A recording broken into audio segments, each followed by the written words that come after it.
The first hint of dawn, a soft blush of rose and gold, crept through the dew-kissed leaves that formed Lyra's bedroom walls. A tiny sigh escaped her lips as her eyes fluttered open, adjusting slowly to the familiar mosaic of light and shadow. Above her, a ceiling woven from luminescent moss glowed faintly, casting a gentle, ethereal light on her acorn-capped bed. Beside it, a miniature bookshelf held scrolls of pressed petals and whispered tales. This was her sanctuary, nestled deep within the whispering woods. With a sleepy yawn, Lyra stretched her arms, slender as willow branches. As she did, a soft rustle filled the air, and a pair of delicate, gossamer wings, the color of a dragonfly's dreams, unfolded and stretched gracefully behind her. They quivered slightly, greeting the new day with an eager, almost conscious, twitch. Lyra giggled, a sound like tiny bells chiming. She was a little fairy, and a full, magical day lay ahead. She hopped out of bed, her bare feet barely disturbing the soft, mossy floor. Getting ready was a charming ritual. First, she carefully smoothed her wings with a soft thistle brush, ensuring every scale was perfectly aligned for optimal flight. Then, she slipped into her outfit, a tunic crafted from a single, vibrant maple leaf, cinched at the waist with a belt of woven dewdrop strings. For breakfast, she fluttered to her tiny pantry, selecting a handful of dew-kissed hazelnuts and a plump, sweet berry. She ate quickly, savoring each bite, knowing every moment counted. With the sun now painting the treetops in brilliant oranges and purples, Lyra zipped to her front door, a perfectly carved knot in the ancient oak tree. She pushed it open, a burst of cool, fresh air greeting her. "Morning, Flicker," she chirped to the grumpy-looking gnome tending his mushroom patch next door. Flicker grunted in response, but a tiny smile played on his lips. "Morning, Pip," she called out to a busy bumblebee, just setting off on its pollen rounds. The forest was waking up, alive with the sounds of chirping crickets, the rustle of awakening critters, and the distant melody of other fairies beginning their day. Lyra took a deep breath, the scent of damp earth and blooming wildflowers filling her lungs. Her wings beat a happy rhythm, carrying her higher and higher, above the canopy, ready to embrace whatever enchanting adventures the day would bring. The world, vast and wondrous, awaited. Lyra soared above the ancient oak, her wings catching the first golden rays of the rising sun. The forest floor, usually a tapestry of shimmering spiderwebs and glistening leaves, stretched out below her. Her first task of the day was always the most delightful, collecting the freshest morning dew from the great dewdrop lily, a massive, iridescent bloom nestled in a hidden clearing. Its petals, as large as Lyra herself, would cup the purest, most potent dew, essential for the fairies' morning elixirs and for watering the smallest, most delicate sprouts. As she approached the clearing, however, a strange stillness hung in the air.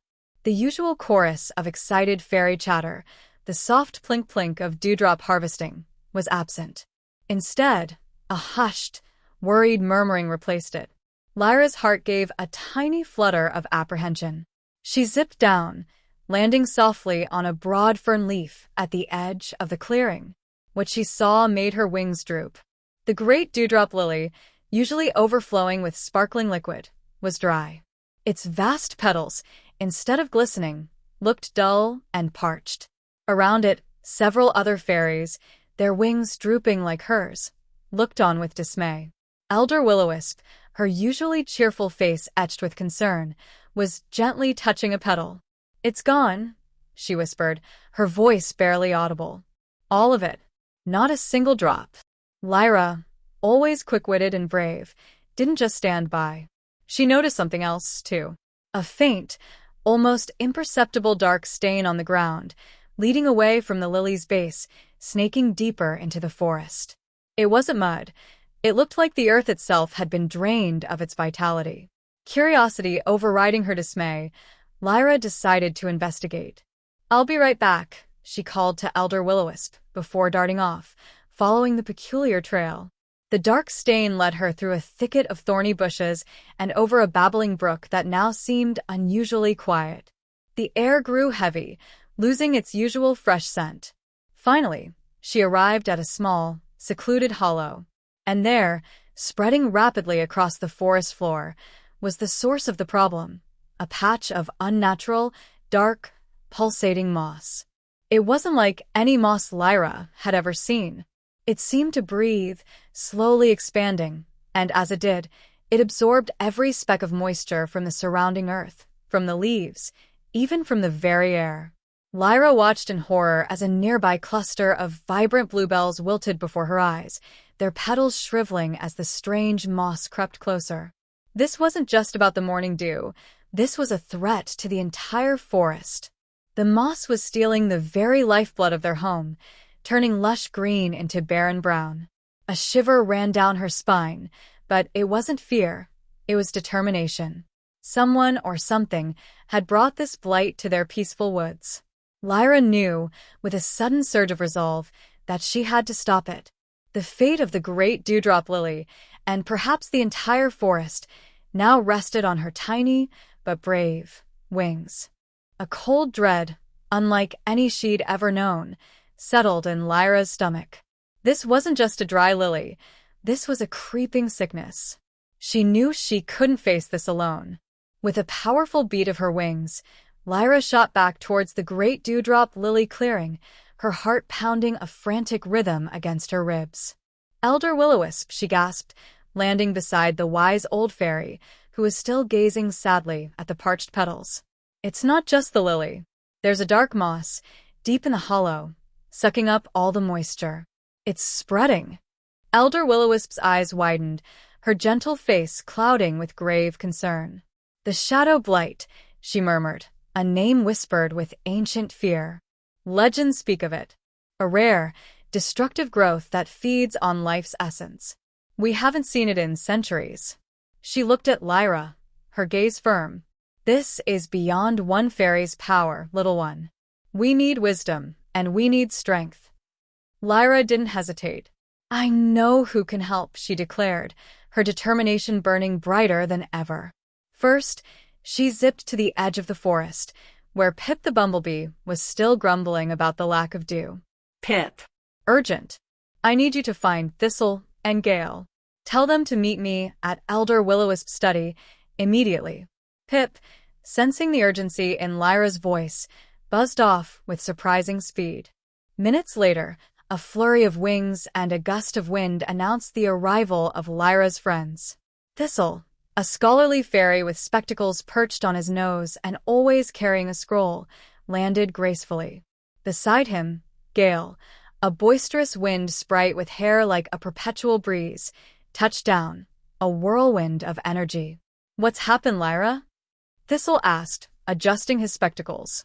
Lyra quickly explained the shadow blight, her voice filled with urgency. "It's draining everything. We have to stop it." Elder Will-o-wisp nodded. "Thistle, your knowledge of ancient texts is unparalleled. We need to find anything about the shadow blight, its weaknesses, how it can be stopped." Thistle's eyes gleamed with purpose. He immediately unfurled a massive, brittle scroll, its edges crumbling with age, and began scanning the intricate script. Gale, meanwhile, flew a quick, high circuit, feeling the air currents, his brow furrowed. "The air feels heavy around that hollow," he reported, "like it's suffocating." As Thistle pored over the scroll, Lyra and Gale helped him turn pages, pointing out strange symbols. Finally, Thistle let out a gasp. "Here, the shadow blight, born of deep damp and absence of light, recoils from the sunstone's pure gleam and the song of the silver bell." Lyra's eyes lit up. "The sunstone. Grandmother told me tales of it, a crystal that captures the purest sunlight, hidden in the whispering caves. And this silver bell," Gale added, his face brightening. "There's a patch of them, deep in the moon-petal glade. Their chimes are said to purify the air." A plan began to form. They needed to retrieve the sunstone and bring the silver bells to the hollow. It wouldn't be easy. The whispering caves were treacherous, and the moon-petal glade was guarded by grumpy grubs. But with hope renewed, and with her friends by her side, Lyra felt a surge of courage. They would save their forest. The Sunstone is in the Whispering Caves, Lyra explained, her wings already itching to go. Grandmother warned me they're full of tricky air currents and grumpy cave sprites. And the Moonpetal Glade is notorious for its prickly grubs, Thistle added, carefully rolling up the ancient scroll. They don't take kindly to trespassers near their silver bells. Gale clapped his hands together, a small whirlwind swirling around him.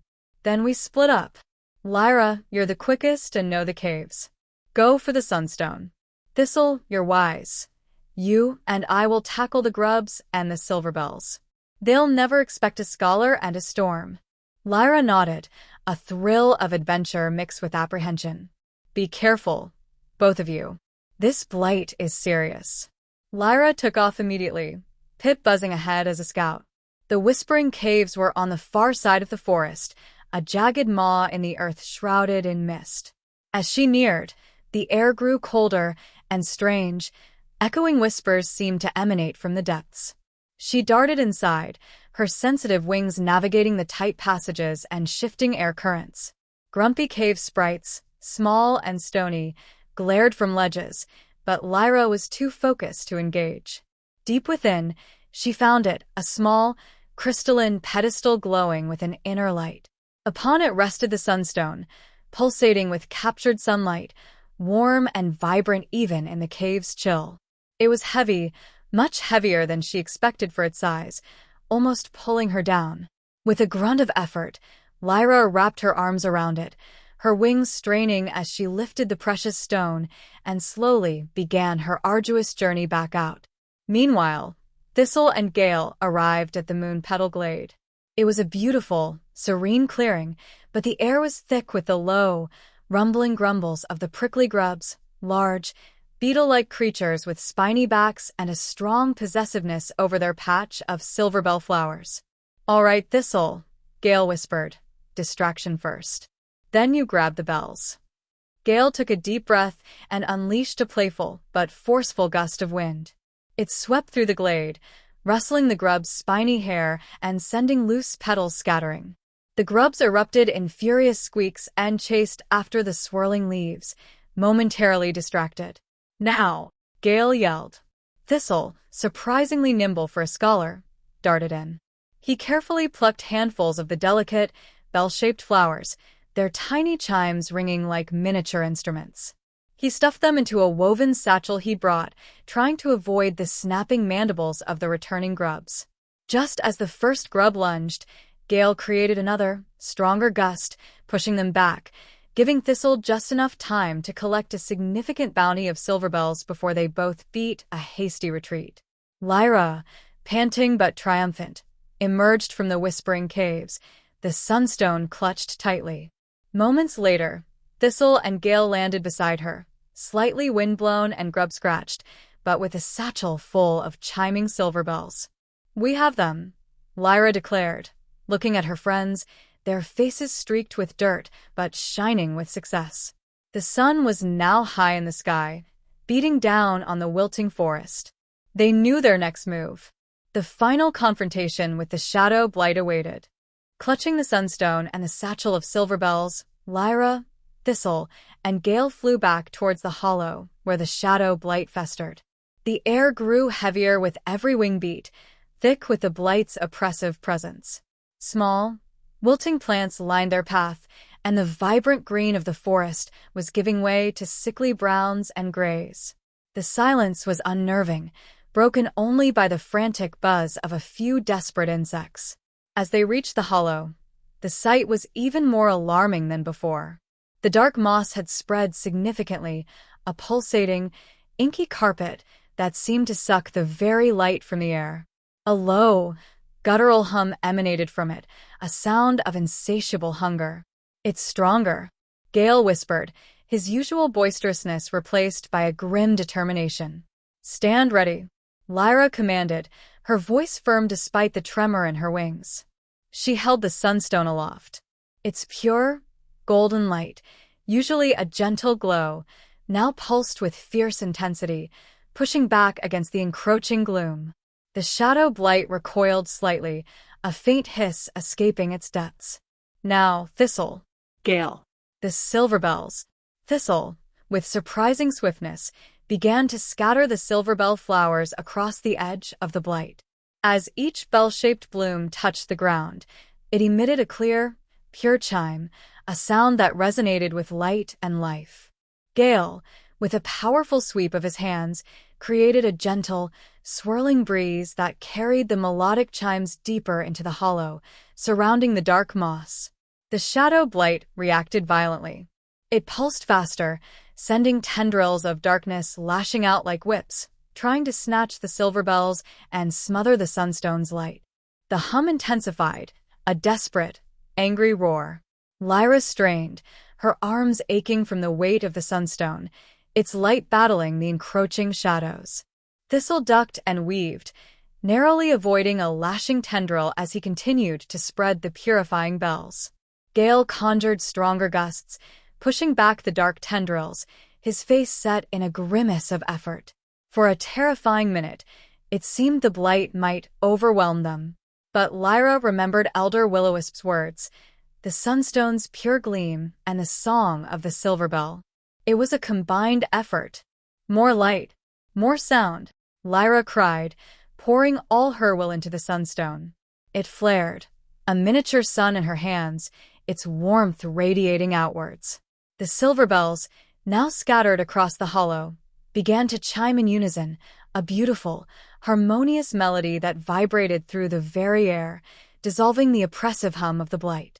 The dark moss writhed, shrinking back from the combined assault of light and sound.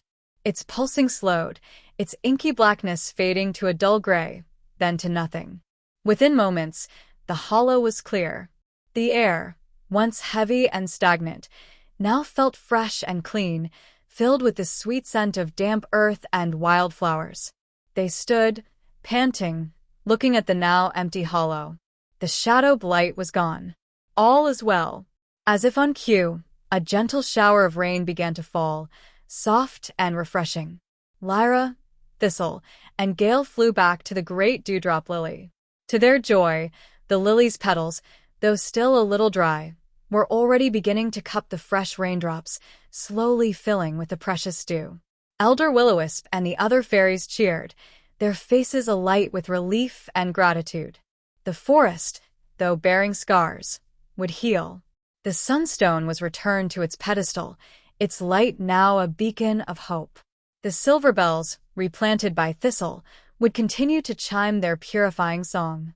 Lyra, tired but triumphant, looked at her friends. They had faced a great darkness, and together, they had won. The morning had started with a challenge, but thanks to courage, friendship, and a little bit of magic, all was indeed well.